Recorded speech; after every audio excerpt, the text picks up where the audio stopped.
அனைவருக்கும் அன்பு வணக்கம் நண்பர்களே. நம்ம இன்றைக்கு ஒரு மேஜிக் பார்க்க போகிறோம். அதுவும் 3D மேஜிக். என்ன சார் திடீர்னு ஜீபும்பா வேலையெல்லாம் காமிக்க ஆரம்பிச்சிட்டிங்களா அப்படின்லாம் கேட்காதீங்க. நம்ம அண்டு டிவியை பொறுத்த வரைக்கும் வாழ்க்கைக்கு முக்கியமான விஷயங்களை மட்டும்தான் பார்த்துட்டு வரோம். அதில் பிரதானமானது மகாபாரதம். மகாபாரதத்தை விட ஒரு மனுஷனுக்கு வாழ்க்கையில் தேவையான முக்கியமான வழிகாட்டக்கூடிய விஷயம் எதுவும் இருக்கிறதா நான் நினைக்கல. இந்த மகாபாரதத்தில் சமீபத்தில் நம்ம பார்த்ததில் யுதிஷ்டர் என்ன பண்ணார், அவரை பின்தொடர்ந்து வந்த பிராமணர்கள், சவுனகர் உள்ளிட்ட பிராமணர்கள், அவங்க கிட்ட என்ன சொல்றாரு, உங்களை என்னால் ஆதரிக்க முடியாது, போஷிக்க முடியாது, அதனால தயவு செஞ்சு நீங்க திரும்பி போயிடுங்க அப்படின்றாரு. ஏன்னா காட்டில் இருக்காரு, ராஜ்யம் இல்லை, செல்வம் இல்லை, அங்கே விலங்குகள் இருக்கும், பாம்புகள் இருக்கும், அவங்களுக்கு எப்படி சாப்பாடு போடுவார்? அவங்களே காட்டில் கிடைக்கிறத எதையோ வச்சு சாப்பிட்டுட்டு இருக்க போகிறாங்க. அப்போ இவங்களை பட்டினி போட முடியுமா? அவங்க ஒன்றா பட்டினி இருக்கலாம், நம்பி வந்தவங்கள கூட வந்தவங்கள பட்டினி போடக்கூடாது இல்லையா? இதுக்காகத்தான் சொல்கிறார். அப்போ தான் அவங்களுடைய அறிவுரைப்படி இவர் சூரியனை குறித்து தவம் இருந்து அதுக்கப்புறம் அந்த ஒரு தாமிர பாத்திரம் பெறுகிறார். அதனால அவர்களை போஷிக்க முடிகின்றது அப்படின்றத நம்ம பார்த்தோம். அதே மாதிரி நம்ம எல்லாருக்குமே ஒரு கனவு இருக்கும். ஒன்றுன்னு ஒரு 10 கனவு கூட இருக்கும். அது லட்சியம், நோக்கம் அப்படின்லாம் சொல்லலாம். அதையெல்லாம் அடைவது எப்படி அப்படின்ற எனக்கு தெரிஞ்ச சில சிம்பிளான வழிமுறைகளை தான் இன்னைக்கு நம்ம பார்க்க போறோம் நண்பர்களே. சார் அப்போனா நான் இந்தியாவோட பிரைம் மினிஸ்டர் ஆகணும் அப்படின்னு நினைச்சா நடந்துருமா? அதுக்கு உங்க மேஜிக்ல வழி இருக்கா அப்படின்னு கேட்டீங்கன்னா தாராளமாக நடக்கலாம். நடக்க முடியாதுன்னு சொல்ல முடியாது. ஆனால் அதற்கான முயற்சிகள், பயிற்சிகள், அதையெல்லாம் செய்வதற்கு நாம தயாராக இருக்க வேண்டும். சார் அப்போ நான் அமெரிக்கன் பிரசிடென்ட் ஆகணும்னு நினச்சா அது முடியுமா அப்படின்னா இப்போதைக்கு சான்ஸ் இல்லை ராஜா, அப்படி தான் சொல்வேன். ஏன்னா அமெரிக்காவை பொறுத்த வரைக்கும் அங்கு பிறந்தவர்கள் மட்டும்தான் ஜனாதிபதி ஆக முடியும். இந்தியா மாதிரி எங்கே பிறந்திருந்தாலும் இங்கே பதவிக்கு ஆசைப்படலாம் அப்படின்றதெல்லாம் அங்கே நடக்காது. அதை நம்ம ஞாபகம் வச்சுக்கணும். ஸோ முதல்ல நம்மளுடைய லிமிட்டேஷன்ஸ் என்னன்னு தெரிஞ்சுக்கணும். அதுக்கப்புறம் அதுக்கு மேலே போக முடியுமா, இல்லை அதுக்குள்ளேயே ஏதாவது பண்ண முடியுமா இப்படின்றத பார்க்கணும். இதுதான் முக்கியமான ஒரு விஷயம் இதில். சரி சார், அப்போ நினைச்சதெல்லாம் அடையுது எப்படி அப்படின்னா அந்த மந்திரத்தை சொல்லுங்க, இல்லை அந்த மேஜிக் ட்ரிக்கை சொல்லுங்க, நாங்களும் ஃபாலோ பண்ணுறோம், நாங்கள் எல்லாம் என்னெல்லாம் ஆசைப்படுறோமோ அதெல்லாம் அடைஞ்சிடலாம் அப்படின்னா இங்கே தான் சிக்கலே இருக்குது. நிறைய நம்ம ஆசைப்படுறோம், ஆனால் அந்த ஆசை அப்படின்றது எங்கேயோ தூரக்கு புகையா தெரிகிற உருவம் மாதிரி தான் நம்ம மனசுல இருக்கு. அதனால தான் பல ஆசைகளை நம்மால் நிறைவேற்ற முடிவதில்லை. என்ன சார் என்ன ஆசைன்னு கூட எங்களுக்கு தெரியாதா? ஆசை நிறைவேறாம இருக்கலாம், ஆனா அதுக்காக அது என்ன ஆசைன்னே தெரியாம இருக்குன்னு சொன்னா இது என்ன நம்புற மாதிரியா இருக்கு இப்படின்னு ஒரு கேள்வி வரலாம். என்னுடைய நண்பர் ஒருவர், அவர் ஒரு தனியார் நிறுவனத்தில் வேலை செய்கிறார். மாதம் ஒரு 20,000 ரூபா தான் சம்பாதிக்கிறார். இதில் அப்பா அம்மா கூட தான் இருக்காங்க. அப்புறம் ஒரு சின்ன பையன் வேற இருக்கா. அவனுக்கு ஸ்கூல் ஃபீஸ் கட்டிங்கன்னு அந்த குடும்பத்தை சமாளிக்கிறது இதுக்கே அவருக்கு கஷ்டமாக இருக்குதுங்க. அவர் டெய்லி பஸ்ஸில் தான் போயிட்டு வர்றார் ஆஃபீஸுக்கு. ஒரு வண்டி இருந்தால் நல்லா இருக்கும் அப்படின்னது அவருடைய ஆசை. ஒரு நாள் பேசிட்டு இருக்கும்போது சொன்னார், சார் நமக்கும் ஒரு வண்டி இருந்தால் நல்லா இருக்கும், ஆனால் அதெல்லாம் எந்த காலத்தில் நிறைவேறது? வர சம்பளத்தை வச்சுக்கின்னு குடும்பத்தை சமாளிக்கிறதே பெரிய விஷயமா இருக்குது. இதில் வண்டியை வாங்கி அதுக்கு இஎம்ஐ கட்டின்னு இதெல்லாம் என்னைக்கு நடக்கும்னு தெரியல சார். ஒருவேளை என் புள்ள தலையெடுத்து அவன் வேலைக்கு போய் அப்போதான் நான் வண்டி வாங்குவோம் பொழுது அப்படின்னாரு. நான் சொன்னேன், என்ன வண்டி வாங்கணும் அப்படின்னேன். இதில் என்ன சார் இருக்குது, ஏழைக்கேற்ற எல்லோருண்ட எந்த வண்டி இருந்தாலும் எனக்கு ஓகே சார் அப்படின்னாரு. இல்லை இப்படிலாம் சொன்னீங்கன்னா வண்டி வாங்குறது கஷ்டம்னு. சார் நான் எனக்கு இந்த வண்டி தான் வேணும், இந்த கலர் தான் வேணும் அப்படின்லாம் நான் சொல்ல சார். எந்த வண்டியாக இருந்தாலும் போதும் சார், ஓட்டுறதுக்குன்னு ஒரு வண்டி வேணும், இதுதான் சார் நான் ஆசைப்பட்றேன் அப்படின்னாரு. இதுதான் நீங்கள் பண்ணுற தப்பு அப்படின்னு நம்ம ஏற்கனவே பார்த்துருக்கோம். ஒரு பயணத்தை ஆரம்பிக்கிறோம் அப்படின்னு சொன்னால் எங்கே போய் சேரணும் அப்படின்றது நமக்கு கரெக்டாக தெரியணும். அந்த 3Dன்னு சொன்னோம் இல்லையா, அதில் டி அப்படின்றது டெஸ்டினேஷன். இப்போ ஆரம்பத்தில் சொன்னதுக்கு வாங்க, நம்மளுடைய ஆசைகள் எல்லாம் தூரக்கு ஏதோ புகை மாதிரி தெரியுது, அது என்னன்றது நமக்கு கான்க்ரீட்டாக தெரியல அப்படின்னு சொன்னார் இல்லையா. நண்பர் விஷயத்தில் அதைத்தான் நம்ம பார்க்குறோம். இவர் வண்டி வேணும் வண்டி வேணும் அப்படின்னு நினைக்கிறார், அவ்வளோதான், அத்தோடு நிறுத்திட்டார். அடுத்த ஸ்டெப்புக்கு போல என்ன வண்டி வேணும், அதுதான் நான் சொல்கிற டெஸ்டினேஷன் அப்படின்றது. அது தெரிஞ்சாதானே அடுத்த கட்டத்துக்கு நம்ம மூவ் ஆக முடியும். நான் சொன்னேன், சரி நீங்கள் என்ன பண்ணுங்க, இப்போ தான் டேட்டாலாம் நிறைய கிடைக்குது, அந்த யூடியூப்லாம் பார்க்குறீங்கல்ல, ஒரு மாதத்துக்கு வண்டிகள் பற்றின வீடியோவாக பாருங்கள். இந்த செகண்ட் ஹேண்ட் வண்டி பாருங்கள், புது வண்டி லான்ச் பாருங்கள், எல்லா வண்டிகளும் வந்த உடனே 1-2 நாளில் தமிழ்லேயே வந்து ஏராளமான பேர் அதை பற்றி அக்கு வேற ஆணி வேற அலசி அதனுடைய ப்ரோஸ் என்ன, கான்ஸ் என்ன, எவ்வளோ மைலேஜ் கொடுக்கும், எவ்வளோ சிசி, அந்த கியர் என்ன, எல்லாத்தையும் பிஸ்டன், போர் சைஸ் என்னென்னு முதற்கொண்டு எல்லாத்தையும் உங்களுக்கு டீட்டெயிலாக சொல்கிறாங்க. எல்லாத்தையும் பார்த்த பிறகு 2 லிஸ்ட்டு போடுங்க அப்படின்னு. ஒரு லிஸ்ட்டு எந்தெந்த வண்டிலாம் உங்களுக்கு பிடிச்சிருக்குது, ஆஹா இந்த வண்டிலாம் ஓட்டினா நல்லா இருக்கும், இது வந்து குவாலிட்டி நல்லா இருக்குது அப்படின்லாம் நீங்கள் நினைப்பீங்க இல்லையா, அதை ஒரு லிஸ்ட்டு போடுங்க. அடுத்தது இந்த வண்டிகள் என்னுடைய தேவைக்கு சரியாக இருக்கும், அது யூட்டிலிட்டி வேல்யூ அப்படின்னு சொல்கிறது. அடுத்தது நம்ம விரலுக்கேற்ற வீக்கமாக இருக்கும் அப்படின்ற மாதிரி ஒரு லிஸ்ட்டு போடுங்க. 2 லிஸ்ட்டையும் எடுத்துகிட்டு 1 மாதம் கழிச்சு வாங்க அப்படின்னு. அதே மாதிரி ஒரு 25 நாள்லேயே வந்தார், சார் இந்த மாதிரி லிஸ்ட்டு போட்டேன் அப்படின்னாரு. மொதல் லிஸ்ட்டு பார்த்தீங்கன்னா ஒரே ஒரு வண்டி தான் இருந்தது. ஆஸ் யூஷுவல் எல்லாரும் எதிர்பார்க்குற மாதிரி ராயல் என்ஃபீல்டு புல்லட். நான் வண்டி சார் இது, அந்த காலத்தில் வந்து எங்கள் தாத்தா வச்சுருந்தாராம் சார், அதோட ஒரு ஃபோட்டோ கூட எடுத்து வச்சுக்கிறாரு சார், அதெல்லாம் போயிடுச்சு. அந்த வண்டி மேலே தான், ஆனால் அது வந்து காசு கண்ணாவினான்னு இருக்குது சார், நமக்கு அதெல்லாம் வந்து சரிப்பட்டு வராது அப்படின்னாரு. சரி அப்போ இதை பக்கெட் லிஸ்ட்னு வச்சுக்காங்க, அதை ஓரமாக வச்சுருங்க. அடுத்தது யூட்டிலிட்டி வேல்யூக்கு ஒரு லிஸ்ட்டு போட சொன்னோம் இல்லையா, அதை எடுங்க அப்படின்னு. அதில் வந்து இப்போது லேட்டஸ்ட்டாக லான்ச் பண்ண ஒரு வண்டியும் இருந்தது. அது சம் 80,000, அது 100cc பைக்கு தான். கிராஃபிக்ஸும் நல்லா இருக்குது, மைலேஜும் கிட்டத்தட்ட ஒரு 70 வரும் அப்படின்றாங்க நார்மல் யூசேஜுக்கு. நண்பரை பொறுத்த வரைக்கும் தினைக்கும் அந்த பஸ்ஸில் ஏறி ஈடுபட்டுக்கின்னு அதுலேயும் பார்த்தீங்கன்னா ஒரு பையில் வந்து லஞ்சு, இன்னொரு பையில் வந்து ஆஃபீஸுக்கு எடுத்துகிட்டு போகிற விஷயங்கள்லாம் 2 பையன் எடுத்துக்கின்னு பஸ்ஸில் ஏறினா மற்றவங்க முகம் சொல்லி தானே செய்வாங்க, என்னங்க அவ்வளோ பெரிய மூட்டையை தூக்கின்னு வந்துடுறீங்க அப்படின்வாங்க. அவன் பழப்பு, அவனுக்கு இதுக்கு என்ன பண்ண முடியும்? ஸோ இதை அவாய்ட் பண்ணணும் அப்படின்றது தான் நண்பருடைய ஒரே ஒரு எண்ணம். டெய்லி வந்து 15-30 கிலோமீட்டர் அவர் ட்ராவல் பண்ணிட்டு வர்றாரு. ஸோ தினைக்கும் அந்த பஸ்ஸில் போகிற கஷ்டம், மற்றவங்க கிட்ட பாட்டு வாங்கிறது, அதெல்லாம் வந்து அவாய்ட் பண்ணலாம். அண்டு அந்த பஸ்ஸுக்கு டிக்கெட்டு கொடுக்குற காசை வந்து கொஞ்சம் அதிகமாக போட்டு பெட்ரோல் போட்டுங்கன்னா கன்வீனியண்ட்டாக போயிட்டு வரலாம். இதுதான் நண்பருடைய ஆசையாக இருந்தது.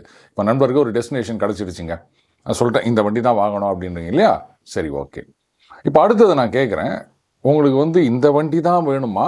ஏற்கனவே நீங்கள் என்ன சொன்னீங்க, எந்த வண்டியாக இருந்தாலும் போதும், ஓட்டுறதுக்கு ஒரு வண்டி அப்படின்னு சொன்னீங்க. செகண்ட் ஹேண்டில் வண்டி, அதுக்கு நண்பர் கரெக்டாக சொன்னார், சார் புது வண்டின்னா அந்த ஃபினான்ஸ்லாம் அரேஞ்ச் பண்ணுவாங்க, இஎம்ஐயில் வாங்கிக்கலாம். செகண்ட் ஹேண்ட் வண்டி முதல்ல அது வண்டி எப்படி நம்பி வாங்குறதுன்னு தெரியல, அடுத்தது அதுக்கெல்லாம் இஎம்ஐ உண்டா அப்படின்னா நான் சொன்னேன், இதுக்கு தான் சொல்கிறது டெஸ்டினேஷன் கிடைச்ச பிறகு டைரக்ஷன், இது அதாவது எந்த பாதையில் போகிறோன்ற மேப்புன்னு சொல்கிறோம் இல்லையா, அந்த மாதிரி இப்போ உங்களுக்கு வந்து டைரக்ஷன் தேவை. இப்போ உங்களுக்கு குன்சமாக தெரியுது இது வந்து 80,000 ரூபா, செகண்ட் ஹேண்ட் வண்டினா ஒரு 25,000 30,000 ரூபா அப்படின்றத நீங்கள் இதெல்லாம் பார்த்து ஒரு மாதிரி எஸ்டிமேட் போட்டு வச்சுருக்கீங்க. இப்போது அந்த 80,000னா இஎம்ஐ கிடைக்கும், இதுக்கு வந்து இஎம்ஐ கிடைக்காது, அதுவும் உங்களுக்கு நல்லாவே தெரியுது. ஆனால் உங்களுக்கு தெரியாத விஷயம் என்னென்னா, அதுதான் அந்த பாத், அந்த மேப், இது கூகுள் உங்களுக்கு போட்டு கொடுக்குது இல்லையா, அந்த மாதிரி இன்றைக்கு செகண்ட் ஹேண்ட் வண்டிகளுக்கும் ஃபினான்ஸ் ஃபெசிலிட்டி இருக்குது.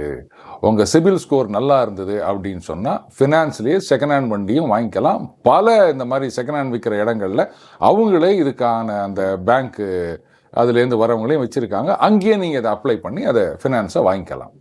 சார் இஎம்ஐ கிடச்சுன்னா அப்புறம் என்ன சார், தாராளமாக வந்து நான் செகண்ட் ஹேண்டுக்கே போயிடுவேன் சார், நமக்கு வந்து தேவைக்கு தான் வண்டி வாங்குகிறோம், நம்ம என்ன பந்தா பண்ணுறதுக்கா இல்லை வந்து ஆசைக்கு வண்டி வாங்குகிறோமா, கஷ்டப்படாமல் போயிட்டு வரணும் அதுக்காக தானே சார். அதுக்கப்புறம் நாளைக்கே வந்து ஏதோ ப்ரமோஷன் வருது இல்லை சம்பளம் அதிகமாக வருது அப்படின்னு சொன்னால் அப்போ ஒன்றா புது வண்டி யோசிக்கலாம் அப்படின்னாரு. அப்புறம் சொன்னேன், சரிங்க 30,000 வண்டி அப்படின்னாலும் குறைஞ்சது ஒரு 10லேருந்து 15 முன்பணம் கட்டினா தான் வந்து சரியாக இருக்கும். இல்லை சார் திடீர்னு 10லேருந்து 15க்கு என்னால் போக முடியாது சார் அப்படின்னாரு. சரி இஎம்ஐ உங்களால் எவ்வளோ கட்ட முடியும்னு கேட்டேன். அது வந்து அப்படியே பல்லுகளை கட்சின்னு ஒரு 1000 ரூபா கட்டிடுவோம் சார் அப்படின்னாரு. சரி அப்போ என்ன பண்ணுங்க, மாதம் 1000 ரூபா அப்படின்னு ஒரு மியூச்சுவல் ஃபண்டில் போடுங்க. அப்படி இல்லைன்னா இந்த கோல்டு சேவிங் ஸ்கீம்னு இருக்குது, இந்த ரெப்யூட்டட் ஜுவல்லர்ஸ் அவங்கக்கிட்ட வந்து மாதம் இவ்வளோ அப்படின்னு, அது 1000 ரூபாலேருந்து ஆரம்பிக்குது அப்படின்னு நினைக்கிறேன். அந்த மாதத்தில் ஒவ்வொரு தடவை அந்த அமௌண்ட்டை நம்ம பே பண்ணினோம், அன்னைக்கு தங்கத்தோட வேல்யூ என்ன இருக்கோ அதில் வந்து நமக்கு வரவு வச்சுருவாங்க. அண்டு 11 மாதம் முடிஞ்ச பிறகு எய்தர் நம்ம கட்டின காசுக்கோ இல்லை வந்து என்ன வேல்யூ இருக்கோ அதுக்கான தங்கத்தை எடுத்துக்கலாம். அதுவும் சில நகை கடையில் பார்த்தீங்கன்னா நீங்கள் வாங்குகிற நகைக்கு வந்து அந்த சேதாரம் 18% வரைக்கும் இல்லை அப்படின்னு சொல்கிறாங்க. தட் மீன்ஸ் இப்போ நீங்கள் ஒரு 10,000 ரூபாய்க்கு இன்றைக்கி நீங்கள் நகை வாங்க போகிறீங்க கடைக்கு அப்படின்னு சொன்னால், அப்போ அதுக்கு வந்து செய்கூலி சேதாரம் அப்படின்னு எவ்வளோ ஒரு 18% அப்படின்னு சொல்லும்போது, அப்போ அந்த 18% எக்ஸ்ட்ரா நீங்கள் பே பண்ணுறீங்க. 10,000க்கு 1,800 ரூபா நம்ம பே பண்ண வேண்டியிருக்கும். ஆனால் இந்த மாதிரி நீங்கள் சேவிங்ஸ் ஸ்கீமில் போனீங்கன்னா சில நகை கடையில் அந்த சேதாரம் கிடையாது இல்லையா? அப்போ அந்த 1,800 அப்படின்றது உங்களுக்கு சேமிப்பு. 10,000க்கான நகையை நீங்கள் வாங்கிட்டு வரலாம். அந்த மாதிரி ரைட், அடுத்த வருஷம் நான் வண்டியில் போவேன் அப்படின்றத நீங்கள் முடிவு பண்ணிவிட்டு மாதம் 1,000 ரூபா இஎம்ஐ கட்டுற மாதிரி இன்னிலேருந்து ஏதாவது ஒரு ஸ்கீமில் மியூச்சுவல் ஃபண்டோ இல்லை ஜுவல்லரியோ எதுவோ உங்களுக்கு இதில் அதில் நீங்கள் சேர்ந்துருங்க. சேர்ந்துட்டு 11 மாதம் முடிஞ்ச உடனே இப்போ 11,000 ரூபா வருதா, அதுக்கு வந்து 11,000க்கு என்ன நகை வரப்போகுது, R gold coin what ever என்ன வருதோ அதை வாங்கிக்கங்க. வாங்கிட்டு அதை வந்து எப்படி காசாக்குறது அப்படின்னு பாருங்கள். தெரிஞ்சவங்க அந்த மாதிரி ஒரு 500 ரூபா அப்படி குறைச்சி கொடுத்து வாங்கிக்கிறேன். நிறைய வழிகள் இருக்குது. ஸோ உங்களுக்கு அது ஒரு 500 ரூபா கம்மியாக விற்றாலுமே டோட்டலாக லாஸ் வராது, அது ஞாபகம் வச்சுக்கோங்க. அதே மாதிரி தான் நண்பர் என்ன பண்ணார், 11 மாதம் 1,000 ரூபா கட்டினார். அதுக்கப்புறம் அந்த பணத்தை கொண்டு போயிட்டு முன் பணமாக கொடுத்து வண்டி வாங்கிட்டு இப்போது ஜாலியாக வண்டியில் போயிட்டுருக்காரு. ஆனால் இந்த 11 மாதமும் தவறாமல் அவர் இந்த 1,000 ரூபா அப்படின்றத கட்டிட்டு வந்தார் இல்லையா? இதுதான் 3வது டி, டெடிகேஷன். அப்போது அந்த மேஜிக்கில் 3Dன்னு சொன்னோம், 3 விஷயங்கள். முதல்ல வந்து டெஸ்டினேஷன், அடுத்தது டைரக்ஷன், அடுத்தது டெடிகேஷன். அந்த டெடிகேஷன் விட்டு போச்சு அப்படின்னா டைரக்ஷன் தெரிஞ்சாலும் டெஸ்டினேஷன் இருந்தாலும் நம்மளால் ஊர் போய் சேர முடியாது. இங்கேருந்து திருச்சி போனோம்னு வச்சுட்டு போயிட்டுருக்கோம். அப்போ ஒரு டெடிகேஷன், திருச்சி போயே சேரணும் அப்படின்னு நம்ம போயினே இருக்கணும். அதை விட்டுட்டு வழியில் விழுப்புரம் வந்தவொடனே இல்லை இந்த பக்கம் திரும்பி வேலூர் போகலாமா, திருவண்ணாமலை போகலாமா, இல்லை கொஞ்ச நேரம் இங்கேயே உக்காந்துடலாமா அப்படின்ட்டு அந்த டெஸ்டினேஷனுக்கான டெடிகேஷன் இல்லாமல் போனீங்கன்னா எந்த காலத்தில் போய் திருச்சி சேர்றது? சம்டைம்ஸ் போன இடத்துக்கே நம்ம திரும்பி வந்துடுவோம் இல்லையா? சார் இது என்ன சார் சப்ப மேட்டராக இருக்குது, வண்டி வாங்குறதுலாம் சொல்கிறீங்க, இது வந்து எல்லாத்துக்கும் சரிப்பட்டு வருமானா? சின்ன உதாரணம், இந்த பழமொழி அப்படின்னு சொல்கிறாங்க இல்லையா, அந்த மாதிரி தான் அது. இந்த 3D வேணும் அப்படின்னு பார்த்தோம். இன்றைக்கி நிறைய பேர் வந்து வீடு வாங்கணும் அப்படின்னு கனவு கண்டுட்ருக்காங்க. ஆனால் ஏன் வாங்க முடியாமல் இருக்குது அப்படின்னா, சார் வீடெல்லாம் எத்தனை லட்சம் இருக்குது சார், அதெல்லாம் நம்ம போய் வாங்க முடியுமான்னு அப்புறம் ஏன் ஆசைப்பட்றீங்க? எல்லாருக்கும் சொந்தமாக தலைக்கு மேலே ஒரு கூரை ஓணும், நாளைக்கு வந்து கொடகோலி வருஷம் ஏற்றக்கூடாது, இல்லைனா கரண்ட் சார்ஜ் இவ்வளோ கொடு அப்படின்னக்கூடாது, ஆணி அடிக்காத அப்படின்னு வீட்டில் வந்து மாதம் மாதம் இன்ஸ்பெக்ஷன் பண்ணக்கூடாது, இல்லை ஒரு 5 வருஷம் ஆயிடுச்சுன்னா ஐயா இவன் பர்மனெண்ட்டாக இருக்க போகிறானோ அப்படின்னு சொல்லிட்டு நீ காலி பண்ணு அப்படின்னு தொந்தரவு பண்ணக்கூடாது. இதுக்காகத்தான், மற்றபடி எல்லாம் வந்து பார்த்திங்களா நான் சொந்த வீட்டுக்காரன் அப்படின்னு பெருமட்சிக்காரத்துக்காகலாம் நாம் வந்து வீடு வாங்கணும்னு நினைக்கிறது கிடையாதுங்க. அப்போ என்ன பண்ணுங்க, முதல்ல வீடுகளுடைய விலை நிலவரம் என்ன அப்படின்றத தெரிஞ்சுக்கங்க. எங்கெங்கெல்லாம் என்னென்ன ரேட்டு போகுது, அப்பார்ட்மெண்ட்டா, சொந்த வீடா, இல்லை வந்து நிலமா, அப்போது நிலம் வாங்கி கட்டுறது அப்படின்னா ஸ்கொயர் ஃபீட்டுக்கு இப்போ என்ன மார்க்கெட் ரேட்டு போயின்னுக்குது, இந்த விஷயங்களை எல்லாம் முதல்ல நம்ம தெரிஞ்சு வச்சுக்கணும். அதுக்கப்புறமா நாம் எவ்வளோ பட்ஜெட்டில் பண்ண முடியும் அப்படின்னு யோசிக்கணும். சார் இப்போ என்கிட்ட காசே இல்லை, கரெக்டுங்க. எதுவுமே வந்து நினச்சா உடனே மந்திரத்தில் மாங்காய் விளையுமா அப்படின்னு சொல்லுவாங்கல்ல, அடுத்த நாளே வந்து நம்ம பதவிக்கு வந்துட முடியாது, அடுத்த நாளே நினச்சதெல்லாம் வாங்கிட முடியாது. அந்த டெடிகேஷன், அந்த 3வது டி ஞாபகம் வச்சுக்கோங்க. அப்போது மினிமம் இந்த பட்ஜெட்டில் நம்ம ஒரு வீடு வாங்கணும் அப்படின்னா கையில் இவ்வளோ காசு வேணும். அப்போது இவ்வளோ காசு வேணும்னா லெட்டஸ் சே இப்போ நான் வந்து ஒரு 25 லட்ச ரூபாவில் ஒரு சிங்கிள் பெட்ரூம் வீடு வாங்கணும் அப்படின்னு நினைக்கிறோன்னா, சரிங்க குறைஞ்சது ஒரு 3 லட்சம் இல்லை 4 லட்சம் இது முன்பணம் போட்டால் தான் சரி வரும். அப்போ இஎம்ஐ இத்தனை வருஷத்துக்கு போட்டால் இவ்வளோ ஆகும். இல்லை இந்த இஎம்ஐக்கும் சில ரெஸ்ட்ரிக்ஷன் இருக்குது, உங்களுடைய டேக் ஹோமில் வந்து 50% அப்படின்வாங்க. ஸோ அது வருதா அப்படின்னு பார்க்கணும். அப்படி இல்லைன்னா நம்ம இனிஷியலை வந்து இன்க்ரீஸ் பண்ணணும் அப்படின்ற சில கண்டிஷன் இருக்குது. அப்போது இந்த இனிஷியல் பேமெண்ட்டு இதை வந்து நம்ம சேர்த்து வைக்கணும் அப்படின்னு சொன்னால் மாதம் நம்மளால் எவ்வளோ சேர்க்க முடியும்? அப்போது இவ்வளோ பணம் மாதம் மாதம் போட்டுட்டு வந்தால் எவ்வளோ காலகட்டத்தில் வந்து இந்த இனிஷியல் பேமெண்ட் நம்ம கையில் வரும்? அப்போது வந்து இன்ஃப்ளேஷனுக்கு ஏற்ற மாதிரி அந்த வீட்டோட அந்த ஃப்ளாட்டோட நிலத்தோட விலை என்னவாக இருக்கும்? ஸோ அதுக்கேற்ற மாதிரி நம்ம சேவிங்ஸும் வந்து இன்க்ரீஸ் பண்ணிட்டு வரணும். அது எங்கே வந்து நம்பகமாக சேமிக்கிறது, இதெல்லாம் கணக்கு போட ஆரம்பித்தோம் அப்படின்னா தானாக நம்மளால் வந்து வீட்டை வாங்க முடியும் நண்பர்களே. இதுதான் நான் சொல்கிறது, அந்த 3D, destination, direction and dedication அப்படின்றது. சரி சார், இதெல்லாம் வந்து பணம் சம்மந்தப்பட்டவான விஷயம். ஆனால் அந்த படிக்கிறவங்களுக்கு, வேலை தேடுறவங்களுக்கு, அவங்களுக்கெல்லாம் இந்த மேஜிக்கில் ஒன்றும் யூஸ் கிடையாதா? சேர்த்து வச்சு ஏதாவது வாங்குறதுக்கு மட்டும்தான் அப்படின்னா கிடையவே கிடையாது. இந்த 3D எல்லாத்துக்குமே யூஸ் ஆகும். இந்த உலகமே 3Dயில் தானங்க இருக்குது. இப்போது ஒரு ஸ்டூடெண்ட் எடுத்துப்போம். அப்பா நீ என்னப்பா நினைக்கிறேன், ஃபஸ்ட்டு மார்க் வாங்கணும். ஃபஸ்ட்டு மார்க் வாங்கணும் அப்படின்னா 41% வாங்கினவும் ஃபஸ்ட்டு மார்க்காக இருக்க முடியும், ப்ரொவைடட் அவன் கிளாஸில் மற்றவங்கலாம் 40 மார்க் எடுக்கும்போது. ஒத்துக்கிறீங்களா? ஸோ இதுதான் தப்பு. ஃபஸ்ட்டு மார்க் எடுக்கணும் அப்படின்னு நினைக்காத, எவ்வளோ மார்க் எடுக்கணும் அப்படின்னு யோசி. Correct sir. அது என் கிளாஸில் ஒரு பையன் ஃபஸ்ட் ரேங்க் வாங்குவான், அவன் 85 மார்க் வாங்குவான். இப்போ அவனுக்கு ஒரு டெஸ்டினேஷன் கிடச்சிருச்சா, 86வது வாங்கினா நீ ஃபஸ்ட்டு மார்க். இப்போ ஒத்துக்கிறியா? அதை விட்டுட்டு ஃபஸ்ட்டு மார்க்கு இப்படியே சொல்லியிருந்தியானா வேலைக்கு ஆகாது. ஓகே, இப்போ 86 மார்க் எடுக்கணும். அதுக்கு என்ன பண்ணணும்?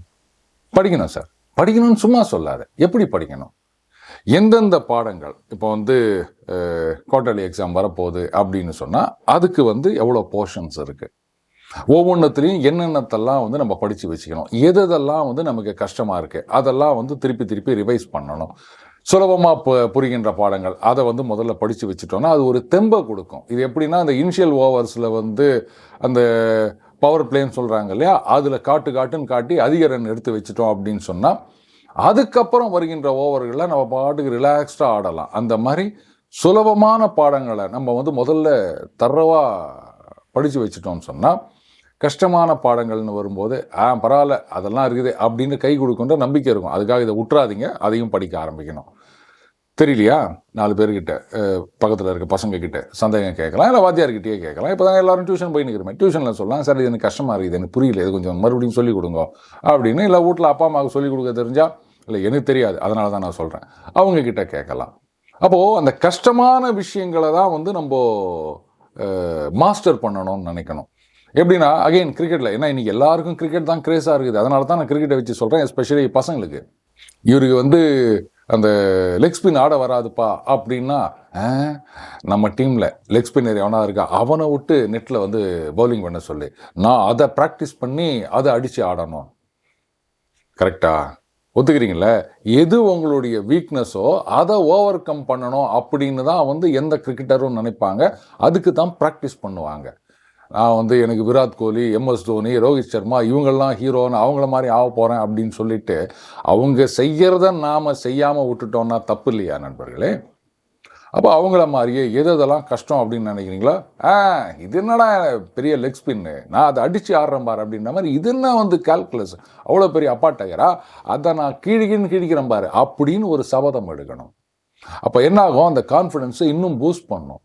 என்னடா இவன் லெக் ஸ்பின்னே ஆட மாட்டான், அவுட் ஆயிடுவான் அப்படின்னு நினச்சோம், கடைசியில் இந்த காட்டுறானே அப்படின்னு எதிர் டீம் அசந்து போவாங்க. அப்போது 6 அடிச்சுட்டு அப்படியே பேட்டை தூக்கி நிற்பார் பாருங்க, என்னடா லெக் ஸ்பின் ஆட மாட்டினா, இப்போ பார்த்தல அவனை இனிமேல் எந்த பந்து வந்தாலும் கீழின்னு கீழ்ச்சிருவோம் சொல்கிறோம்ல. அந்த சந்தோஷம் அது வரணும்னு சொன்னால் எது நமக்கு கஷ்டம்னு நினைக்கிறோமோ அதில் நம்ம மாஸ்டர் ஆகணும். அதுக்கு ப்ராக்டிஸ் தேவை. அண்ட் அந்த ப்ராக்டிஸ் அப்படின்றது அந்த டெடிகேஷன். நான் இதை அடிச்சே தீருவேன் அப்படின்ற அந்த உறுதி வேணும், நம்பிக்கை வேணும். அப்படி இருந்ததுன்னு சொன்னால் நிச்சயமாக, அதாவது இது வரைக்கும் கப்பே அடிக்க மாட்டாங்க அப்படின்னு நான் உட்பட எல்லாருமே ட்ரோல் பண்ணிட்டு இருந்த RCB இந்த தடவை கப் அடித்தாங்க இல்லையா, அந்த மாதிரி யாரால எதை ஒன்றா சாதிக்க முடியும் நண்பர்களே. மீண்டும் அடுத்த பதில் சந்திப்போம். வணக்கம்.